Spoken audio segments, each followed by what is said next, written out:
To nothing filter can I thee compare, by Michael Drayton. To nothing filter can I thee compare, than to the son of some rich pettifogger, who having now brought on his end with care, leaves to his son all he had heaped together. This new rich novice, lavish of his chest, to one man gives, those on another spend.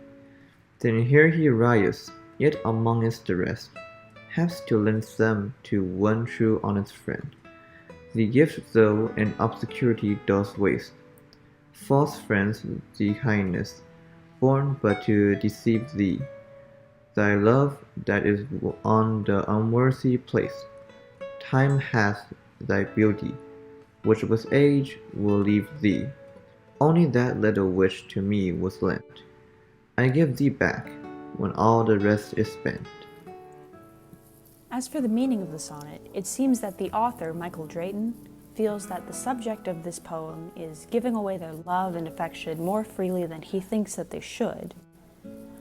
Like some wealthy young man carelessly spending his fortune to win over the favor of friends who don't actually care about them, he warns them that the people they surround themselves with seek to deceive them and only love them for their beauty that will eventually fade with time, with no intention of returning said love when it does.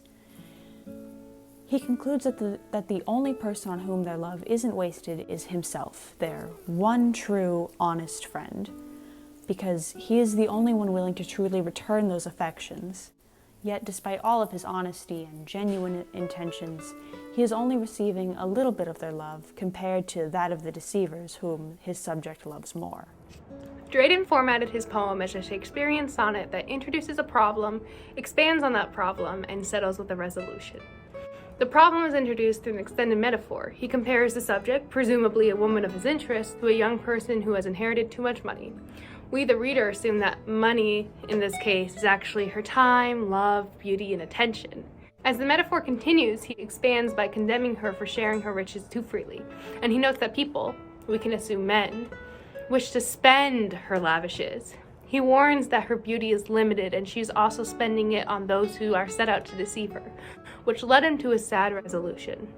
He finishes his money metaphor by commenting on the futile amount that has been lent to him and how, unlike the other men who wish to spend, he fully intends on giving it all back to her.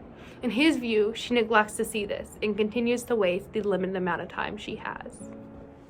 Some interesting background context is that before becoming a poet, Drayton worked for the nobleman Sir Henry Goodere and fell in love with his daughter Anne, who allegedly inspired many characters in Drayton's writing. However, Anne eventually got married while Drayton stayed single for the majority of his life. So it's very likely that the subject of To Nothing Fitter Can I Thee Compare is actually Anne herself.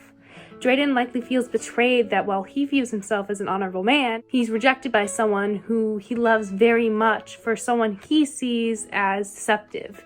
It's also important to note the societal roles of Elizabethan women.